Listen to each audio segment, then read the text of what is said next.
Kaite county ma Kisumu en ni gwenge goeko mag Nyanza koro hikore mar biro yudo atamalo 30 mag oboke mag lowo kata title deeds mabende piny owacho chiwo ne oganda ma e pacho kaendi. Okang' mabende tend piny owacho mar Jubilee okawo maneno ni jopiny obedo kod lope gi giwegi gino ero mabende biro miyo gidongore owuon to koda ka uchumi ma pacho kaendi. Jagoro mongirore migao no ero mar ICT migosi Mochieng mabende otelo ne nyasi mar chiwo oboke mag lowo maromo 20,000 e gwenge goeko mag Nyando e kaunti ma Kisumu. Wacho ni chenro mar chiwo oboke mag lowo makamago eko dhi nyime e gwenge kata e counties kaka Migori, Homa Bay, Kanyakla kod Kisumu.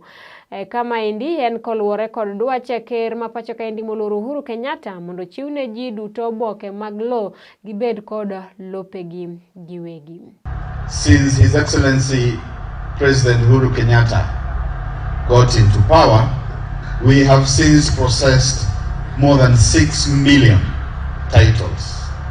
Within the last 1 month, we processed about 1 million titles, and these are the titles that are being distributed across the entire country.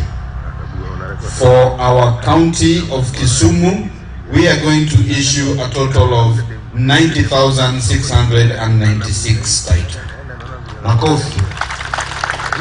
Lumkertio mataki. Tokowe mano.